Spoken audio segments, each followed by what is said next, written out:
सेवा कार्य की दृष्टि से आयोजन हुआ। एक जगह सेवा कार्य की दृष्टि से आयोजन हुआ।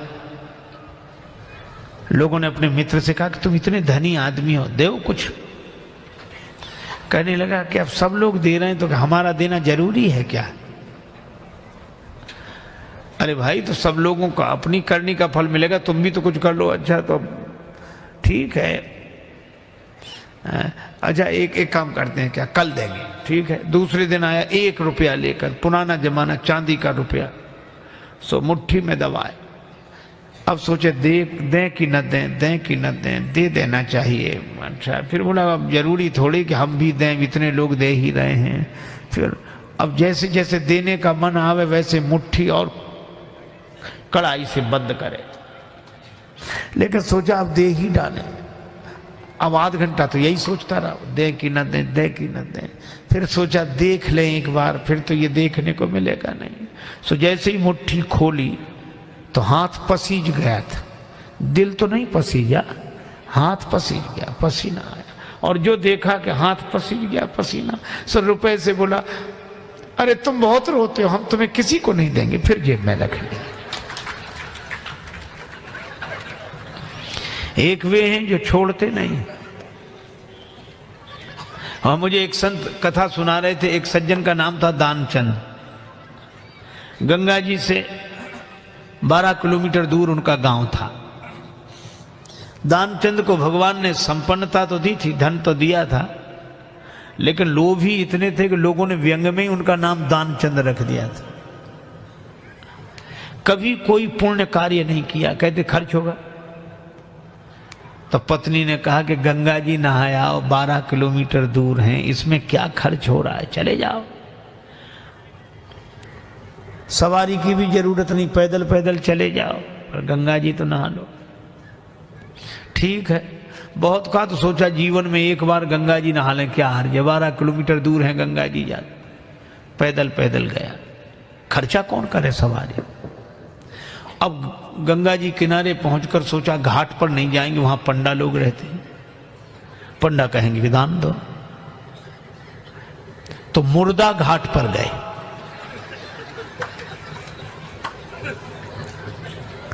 मुर्दा घाट तो खाली रहता, कभी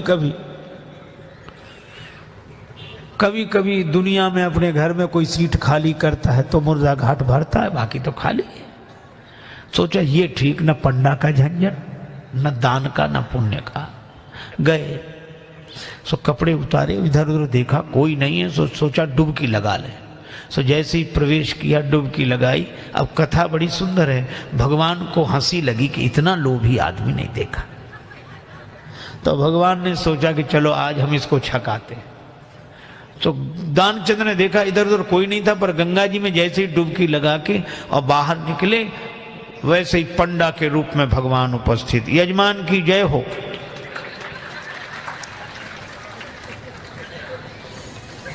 दानचंद बोले तुम कौन हो?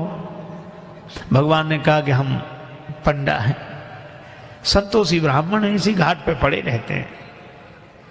दानचंद बोले मुर्दा घाट भी नहीं छोड़ा।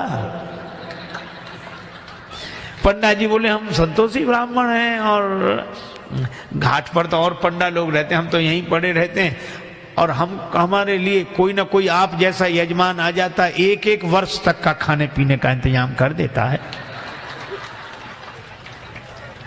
दानचंद बोले 1-1 वर्ष इंतजाम?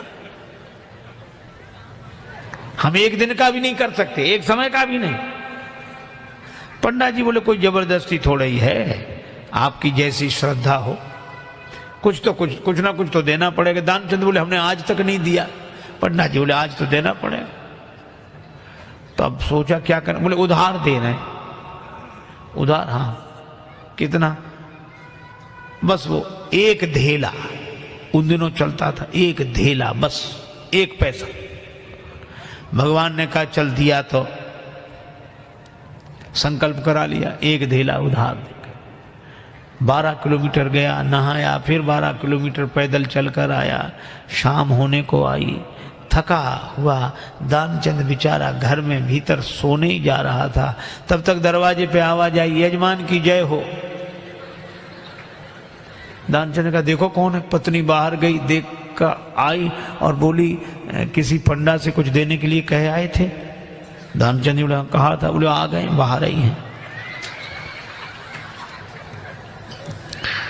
दानचंद बोले आ गया वो? हाँ। दानचंद बोले कि कह दो कि अभी दानचंद बीमार हैं, 2-4 दिन बाद आना। पत्नी ने कहा कि वो तबीयत खराब हो गई, वो बीमार ज्यादा हैं, आप 2-4 दिन बाद आना। पंडा जी बोले दान मिले चाहे ना मिले, पर हमारे संकल्प में वो हमारे यजमान बीमार हो, ऐसे संकट के समय यजमान को छोड़ना धर्म नहीं, हम भी यहीं रहेंगे जब तक वो स्वस्थ नहीं हो जाते, यही इंतजाम कर दे। आप तो सामग्री ला दो, हम तो बना लेंगे अपने हाथ से भोजन। पत्नी ने फिर जाके कहा, पर दानचंद भी अद्भुत आज कहने लगा नहीं जा रहा ना, वो लोग कह रहे यहीं रहेंगे जब तक बीमार रहोगे। दानचंद बोला तो कह दो मर गए वो।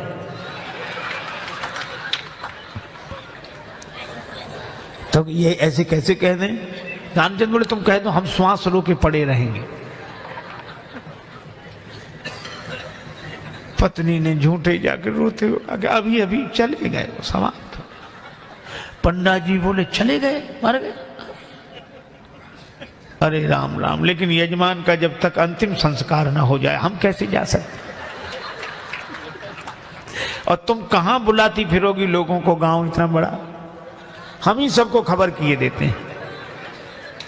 अब पत्नी बहुत कुछ सुनो सुनो पंडा जी, तब तो अमित रूप प्रगटे ते ही काला, पूरे गांव में कह दिया कि दानचंद चले गए चले गए। अच्छा, लोग सचमुच इकट्ठे हो गए और भगवान को भी मन में हंसी लगे, ऐसा जिद्दी आदमी श्वास रोके पड़ा। लोगों ने उसे मुर्दा समझकर उठाया। अब उसकी पत्नी रोवे, और वो सही में रोवे, वो कहे ये मरे नहीं हैं। और गांव वाले कहते जाने वाला तो गया, ये तो तुम्हारा मोह है। वो कहे कि नहीं मरे, गए वो तो। वो बेचारी रोती रही, कौन सुने। दानचंद को उठा लिया, बांध लिया, और वो भी बंध गया। भगवान ने कहा कि हद हो गई, ऐसा आदमी हमने नहीं देखा। भगवान को लगा कि सब हमसे हार जाते हैं, आज हम हार गए इससे। ले गए, चिता पर रख दिया, अग्नि लगने वाली थी। भगवान ने कहा ये मर जाएगा लेकिन देगा नहीं कुछ। तो भगवान ने कहा कि यजमान के कान में हम कुछ मंत्र बोलेंगे। हाँ ठीक है। सो भगवान ने कान में कहा, आया हूं बैकुंठ से तुम हित नाता जोड़। भगवान ने कहा कि हम हार गए, हम भगवान हैं, बैकुंठ से आए, तुमसे नाता हमने जोड़ा। सो पंडा ने जो कहा कि आया हूं बैकुंठ से तुम हित नाता जोड़, तो दानचंद ने सोचा ये तो भगवान है। सो आंख खोली, और जो आंख खोली तो वही पंडा, और जो पंडा को देखा तो फिर आंख बंद कर ली। भगवान ने कहा कि हम तुमसे कुछ नहीं लेंगे, मांग ले हो वरदान कछु, तुम ही हमसे कुछ मांग लो। तो दानचंद क्या बोला? बोले धेला दीजिए छोड़, बस वही छोड़ दो और कुछ नहीं चाहिए। अब बोलो।